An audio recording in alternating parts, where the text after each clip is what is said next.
Hello दोस्तों, नमस्कार। आज हम फिर से अपने उसी फार्म हाउस में जहां हमने पहले बात की थी खाली खेतों की, और अब देखो इसमें फसल उग गई है, फसल बो दी गई है। तो फ्रेंड्स देखिए, आज मैं फिर से उसी जगह पर आ गई हूँ, यानी कि मैं अपने मैके में हूँ। आज मैं पूरे 6 महीने बाद यहाँ आई हूँ। देखिए बहुत अच्छा हो रहा है। हाँ, ये आम का बोर है सर। ये हाँ, ये पहले ये आम का फल। तो फ्रेंड्स आइए, मैं आपको इसके नजदीक लेके चलती हूँ, नजदीक से दिखाती हूँ इस बोर को। ये देखिए कितना सुंदर भरा हुआ है, देखिए बोर से। और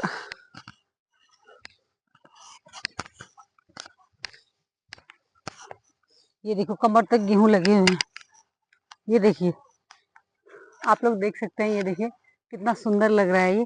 और दोस्तों मैं इसके इतने नजदीक खड़ी हूँ, मैं इसको बहुत अच्छे से महसूस कर पा रही हूँ, इसे बहुत अच्छे से फील कर पा रही हूँ। इसकी इतनी अच्छी खुशबू है कि इसके चारों तरफ मधुमक्खियां ही मधुमक्खियां हैं। इस समय ये जितनी भी मधुमक्खियां होती हैं इसका रस लेती हैं इसमें से। अब इसके फूलों का रस लेकर के अपना शहद बनाती हैं ये। तो दोस्तों देखिए, जैसे बसंत ऋतु में और फूल भी खिलते हैं, जैसे आड़ू के फूल खिलते हैं और जगह फूल खिलते हैं, तो वैसे ही आम में भी फूल खिलता है, उसका भी फल लगता है। तो एक तरह से देखिए ये बसंत ऋतु में ही होता है ये। और बसंत ऋतु इसीलिए भी इतनी सुहावनी लगती है, इसलिए भी इतनी मनमोहक लगती है, क्योंकि इस समय चारों तरफ इन फूलों की खुशबू ही खुशबू रहती है। चलिए सर, चलिए आपके फार्म में।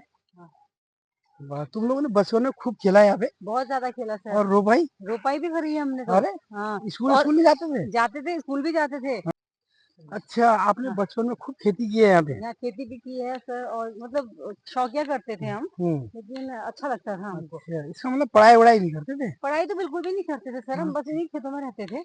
और अच्छा, इनको गायों के साथ? काटना, हाँ गाय के साथ, कभी उनके साथ, कभी खेती के साथ, वाह कभी भाई। काटने के लिए। और ये बताइए ना, ये फार्म हाउस के बारे में। हाँ, तो ये सर ये सारा बगीचा है। ये अब देखो हाथ से नहीं इसका ठेका पहले ही हो जाता है। ठेकेदार इसे खरीद लेते हैं, बोलते हैं कि सब मतलब इसके एवज में फिर वो पैसा देते हैं और इसकी फिर केयर करते हैं। सिमी वाला एरिया। अब इसके ऊपर छिड़काव होगा सर दोस्तों का, रोज का दवाई का दवाइयों का छिड़काव होगा। अरे वाह, देखिए ये सरसों का पौधा माइक आपके पास कितना सुंदर लग रहा है। देखो सारी फलियां इसकी मैच्योर हो चुकी हैं। देखिए अब इसमें से सरसों अलग की जाएगी। यहाँ पर तो मुझे एक पौधा मिल गया ये, लेकिन अलग खेत में की दूसरी जगह बो रखा होगा है। वाह, इसका फिर इससे तेल निकाला जाता है, तो क्योंकि छोटे छोटे बीज होते हैं। अब सरसों का तेल जो हम यूज करते हैं उसी से बनता है। चलो चलो हम चलते हैं, यहाँ का जायजा लेके आते हैं। देखिए कितना सुंदर लग रहा है। वाह, ये लहलाते खेत कितने सुंदर, कितने प्यारे लग रहे हैं। ये गेहूं की बालियां नाचती हुई कितनी अच्छी लग रही हैं। ये उस समय कैसा सुंदर लगता होगा जिस समय जब यहाँ हवा चलती होगी। बसंत ऋतु की हवा जब चलती है तो गेहूं के खेत लहलाते हुए बहुत अच्छे लगते हैं।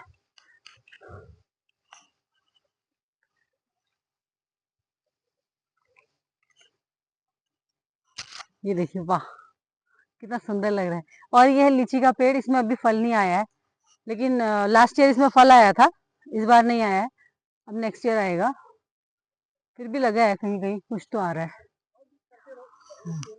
ठीक है। और ये देखो बालियां, देखिए यूं ही नहीं बना होगा गाना हमारे देश में। हमारे देश की धरती सोना उगले उगले हीरो मोती। ये हमारे देश को ना सोने की चिड़िया कहा जाता था, इसीलिए कहा जाता था क्योंकि यहाँ खेती बहुत अच्छी होती है, और खेती के लिए यहाँ की जलवायु बहुत अच्छी है। सुटेबल कंडीशंस रहती हैं यहाँ कल्टीवेशन के लिए, और बहुत अच्छी फसल उगाई जाती है यहाँ।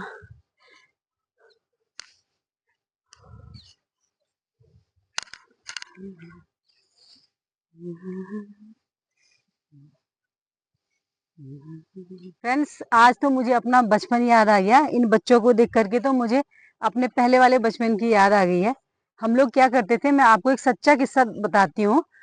हम क्या करते थे पहले, जब इनके जैसे थे, जब यहाँ से सब लोग निपट के चले जाते हैं, सबकी गौशाला हुआ करती थी, अब तो कुछ भी नहीं है, पहले हुआ करती थी। तो ये सारे लोग क्या करते थे, अपना गौशाले का काम करके शाम को निपट के चले जाते थे। तो फिर हम क्या करते थे, हम इस रास्ते में, इस खेत में सो करके, लेट करके, फिर पूरा लोटपोट हो जाते थे। लोटपोट हो जाते थे, और हमारी टेंडेंसी ये रहती थी, मतलब ज्यादा से ज्यादा कोशिश ये रहती थी कि हम कितना ज्यादा नुकसान कर सके इसका, कितने ज्यादा हम गिरा सकते हैं लेट लेट के। ये कंपटीशन हम लोगों में चलता था। लेकिन अब मुझे लगता है कि हम कितने गलत हुआ करते थे, हमें कोई समझाता भी नहीं था, बस हम अपनी मस्ती में खेलते रहते थे। सच में आज मुझे वो दिन याद आ गया और मेरे को तो इतना रोना भी आ रहा है, बहुत अच्छा भी लग रहा है कि मैं उस स्पॉट पे पहुंच गई हूँ आज। तो दोस्तों जब जब फिर सुबह हमारे पेरेंट्स, हम सभी के पेरेंट्स जितने भी हम लोग हुआ करते थे, उन सारे पेरेंट्स जब आते थे देखते थे हमारे गेहूं बर्बाद हो गए हैं, हमारे गेहूं पता नहीं किसने तोड़ दिए, तो फिर गुस्सा करते थे और बोलते थे किसने कर दिया, या जानवर ने किया, या सुअर आया, क्या हुआ करके वो लोग देखते रहते थे, गालियां भी करते थे और बहुत गुस्सा करते थे। तो हम लोग पीछे से बैठ के चुपचाप सुना करते थे। उस समय हमें उस डांट का कोई महत्व ही पता नहीं था, कोई वैल्यू ही नहीं थी कि ये क्यों डांट रहे हैं हमको। लेकिन आज मुझे रियलाइज होता है कि हम वास्तव में हम बहुत गलत थे। तो हमने जितनी भी शैतानी की है, जितनी भी शैतानियां हम करते थे, वो ओरिजिनल भी होती थी और नेचुरल भी होती थी। लेकिन देखो वक्त कितना बदल गया है। आज के बच्चे तो गैजेट से जुड़े रहते हैं, सुबह से शाम तक गैजेट से चिपके रहते हैं और उनको तो ये भी पता नहीं है गेहूं की बालियां क्या होती है। अगर उनको यहाँ लाया जाएगा तो वो नहीं बता पाएंगे ये गेहूं है। मैं अपने ही बच्चों की बात भी करी, उन्हें नहीं पता है कि गेहूं का खेत कैसा होता है।